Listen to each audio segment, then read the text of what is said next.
Hi అండి. పిల్లలు ఎప్పుడైనా స్వీట్ కావాలని అడిగినప్పుడు ఒక కప్పు గోధుమ పిండితోటి లడ్డూల్ని ఈ విధంగా చేయండి, చాలా బాగుంటాయి. దానికోసం స్టవ్ మీద ప్యాన్ పెట్టుకొని 3 టేబుల్ స్పూన్ల నెయ్యి వేసుకొని అందులో ఒక కప్పు గోధుమ పిండి వేసుకొని లో ఫ్లేమ్లో ఫ్రై చేసుకోవాలి. ఇలా కొంచెం కలర్ చేంజ్ అయ్యేంత వరకు ఫ్రై చేసుకోవాలి. తర్వాత ఏ కప్పుతో గోధుమ పిండి తీసుకున్నామో అదే కప్పుతో బెల్లం తురుము వేసుకొని 2 నిమిషాలు ఫ్రై చేస్తే బెల్లం అనేది కొంచెం కరుగుతుంది.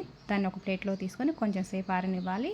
ఈలోపు డ్రై ఫ్రూట్స్ వేయించుకోవాలి. అదే ప్యాన్లో 2 స్పూన్ల నెయ్యి వేసుకొని అందులో కొంచెం కాజు వేసుకొని కొంచెం ఫ్రై చేసుకోవాలి. ఇది వేగుతుండగానే కొంచెం కిస్మిస్ కూడా వేసుకొని కిస్మిస్ అనేది బాగా పొంగేంత వరకు వేయించుకున్న గోధుమ పిండిలో వేసుకోవాలి. తర్వాత దాంట్లో కొంచెం యాలకుల పొడి అలాగే పచ్చికర్పూరం వేసేసి బాగా కలుపుకోవాలి. ఇలా కలుపుకొని 2 నిమిషాలకి కొంచెం గోరువెచ్చగా అయ్యి మనం లడ్డు చేయగలిగినంత వేడిలో మనకు నచ్చిన షేప్లో లడ్డు అయితే చేసుకోవచ్చు. ఈ లడ్డు అయితే పిల్లలైనా పెద్దలైనా చాలా ఇష్టంగా తింటారు. అలాగే నా రెసిపీ నచ్చినట్లయితే please subscribe my channel. Thank you for watching.